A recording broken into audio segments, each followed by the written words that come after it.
કિચનમાં તમારું હાર્દિક સ્વાગત છે। ઘણા સમયથી આપણે વિડીયો અમુક કારણોસર મુકાતા ન હતા, પણ હવેથી આપણે રેગ્યુલર વિડીયો મૂકશું।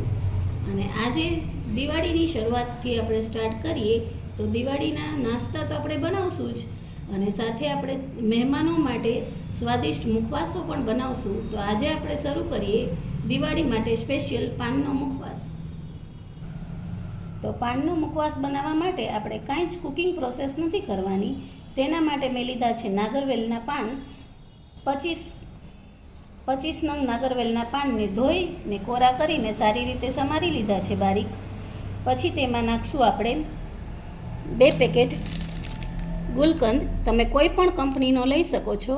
આ 400 ગ્રામનું પેકિંગ છે એટલે આપણે 2 પેકેટ નાખશું।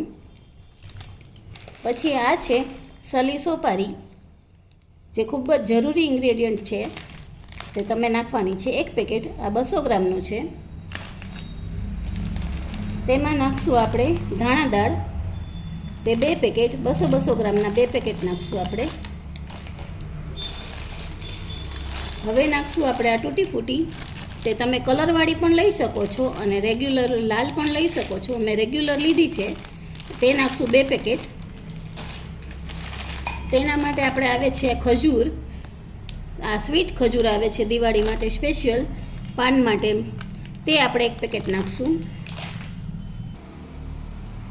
હવે તેમાં જોશે ઝીણું ટોપરાનું ખમણ બારીક, આ 100 થી 150 ગ્રામ જ નાખવાનું છે, અને 250 ગ્રામ જેટલી વરિયાળી તે નાખશું।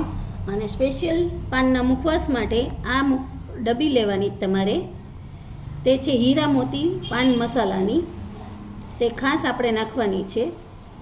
આ ડબ્બી નોર્મલ પ્રાઇસમાં જ તમને માર્કેટમાં મળી જાય છે।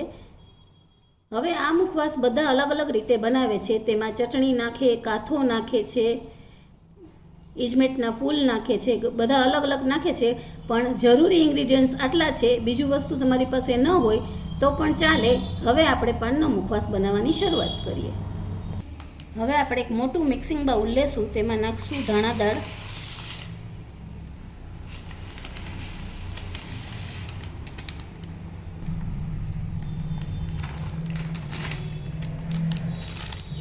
સૌથી પહેલાં આપણે ધાણા દાળ નાખી, તેની ઉપર ખજૂર નાખ્યો। હવે તેમાં નાખશું સલી સોપારી,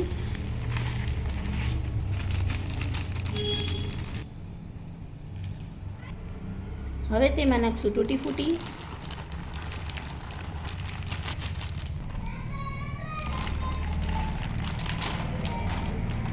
હવે તેમાં નાખશું વરિયાળી, ટોપરાનું ખમણ, હવે તેમાં નાખશું ગુલકંદ,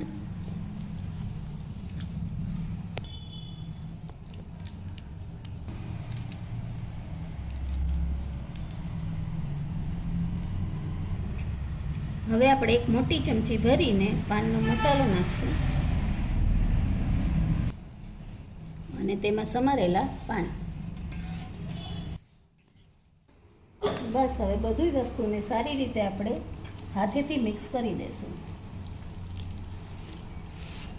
ગુલકંદ બધામાં સારી રીતે ભળી જાય તે રીતે આપણે મિક્સ કરવાનું છે।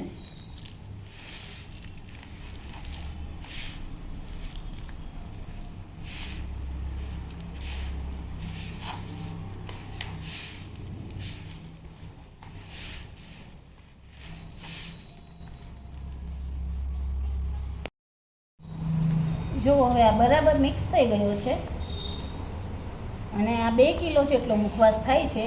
તમે તમારા ઘરે પાનનો મુખવાસ કે કયો અલગ અલગ મુખવાસ બનાવો છો તે પણ મારી સાથે શેર કરજો। હવે આપણે તેને સર્વ કરી દઈએ।